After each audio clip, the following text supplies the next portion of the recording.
Hello friends, welcome to my channel. आज मैं आप लोगों के लिए लेके आई हूँ बहुत ही अच्छा टॉपिक कि यदि आपके बच्चा 0 to 3 मंथ्स का है और उसको सर्दी और जुकाम हो जाता है तो आप उसे कैसे घरेलू उपचार के साथ ठीक कर सकते हैं। तो ये जो मेरा वीडियो है ये नए पेरेंट्स के लिए बहुत ही हेल्पफुल होने वाला है। तो चलिए स्टार्ट करते हैं। तो सबसे पहली चीज़ जो आप कर सकते हैं वो ये कर सकते हैं कि आप बच्चे को मस्टर्ड ऑयल का मसाज दीजिए। सर्दी और जुकाम में मस्टर्ड ऑयल का मसाज काफ़ी हेल्पफुल होता है। मस्टर्ड ऑयल का मसाज आप इस तरीके से दे सकते हैं कि आप सबसे पहले कटोरी में मस्टर्ड ऑयल ले लीजिए, उसे गैस पे रख दीजिए, वो थोड़ा गर्म हो जाए, जब उसमें से धुआं निकलने लगे उसके बाद आप उसमें 4-5 कलियां लहसुन की छील के डाल दीजिए। उसके बाद आप उसमें 1 चम्मच तक अजवाइन डाल दीजिए। दोनों जब ब्राउन हो जाए अच्छे से, उसके बाद आप कटोरी से दूसरी कटोरी में उसको छान लीजिए। उसके बाद उसे उतना ठंडा करें कि वो हल्का गुनगुना रह जाए, क्योंकि आपको बच्चे को गुनगुने तेल से ही मालिश करनी है।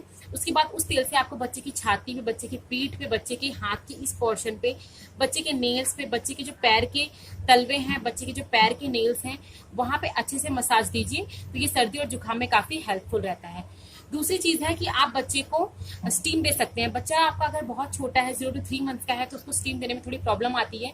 लेकिन आप एक काम कर सकते हैं कि जो एक स्टीमर आता है, छोटा सा होता है, केटल टाइप का रहता है, उसमें आप पानी डाल दीजिए, स्विच लगा दीजिए, स्विच ऑन कर दीजिए। जब उसमें से स्टीम प्रोड्यूस होने लग जाए तो आप बच्चे को इस पोजीशन में लेके बैठ जाइए और उस स्टीमर को कहीं आसपास रख दीजिए, एकदम नीचे ही रख दीजिए।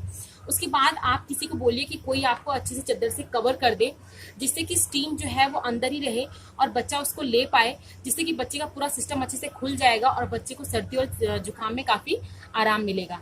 उसके बाद जो अगली चीज आप कर सकते हैं कि बच्चे के सोने की पोजीशन पे ध्यान दीजिए। बच्चे को जब भी आप सुलाएं तो थोड़ा सा एक पिल्लो लगा दें, पतला सा एकदम, ताकि बच्चा थोड़ा सा ऊंची पोजीशन में सोए, जिससे कि उसका बलगम है वो नीचे की साइड आ जाए और बच्चे को सांस लेने में प्रॉब्लम ना हो। चौथी चीज जो आप यहाँ पे कर सकते हैं वो बच्चे को स्लाइन ड्रॉप दे सकते हैं। स्लाइन ड्रॉप जो है ये इस तरीके से 900 क्लियर स्लाइन ड्रॉप आता है। ये आपको किसी मेडिकल स्टोर से मिल जाएगा। ये आपको बच्चे को हर 2-2 घंटे पे दे सकते हैं। इसे बच्चे के नाक में डालने पे बच्चे की नाक अच्छे से खुल जाती है और बच्चे को सांस लेने में प्रॉब्लम भी नहीं होती और बच्चा अच्छा फील करता है। सर्दी जुकाम इससे काफी बच्चे को रिलीफ मिलता है। उसके बाद अगर आप अगला टॉपिक है कि आप बच्चे को ब्रेस्ट फीड जरूर करवाएं। बच्चे को ब्रेस्ट फीड करवाने से बच्चे की जो माँ का दूध होता है वो बच्चे को बीमारियों से लड़ने के लिए बहुत ज्यादा ताकत देता है। तो इसलिए आप बच्चे को ब्रेस्ट फीड जरूर कराएं। अगर आप बच्चे को ब्रेस्ट फीड नहीं करवा रहे, अगर आप बच्चे को फॉर्मुला मिल्क दे रहे हैं, तो आप मेक श्योर करें कि जो फॉर्मुला मिल्क है वो हल्का गुनगुना दे बच्चे को। ठंडा मिल्क आप सर्दी और जुकाम में बच्चे को ना दें। और अगला ये है कि अगर आप बच्चे को मसाज कर रहे हैं उसके बाद आप डायरेक्ट बच्चे को एसी, कूलर या फैन के पास ना ले जाएं। बच्चे को कम से कम 1 घंटे तक वैसे ही रहने दें, क्योंकि अगर आप उसे डायरेक्ट एसी की या कूलर की या फैन की एयर के पास ले जाएंगे तो वो उल्टा काम कर जाएगा और बच्चे का सर्दी जुकाम और बढ़ जाएगा।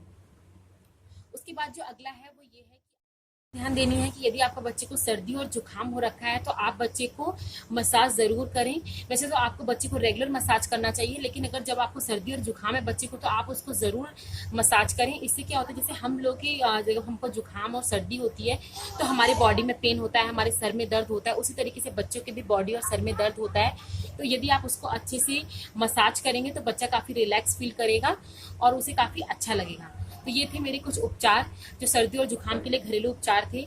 यदि आपको ये मेरा वीडियो अच्छा लगा हो तो मेरे चैनल को लाइक कीजिए, मेरे शेयर कीजिए और मुझे कमेंट बॉक्स में कमेंट करके जरूर बताइए कि मेरा ये वीडियो आप लोगों को कैसा लगा। Thanks for watching my video. Bye.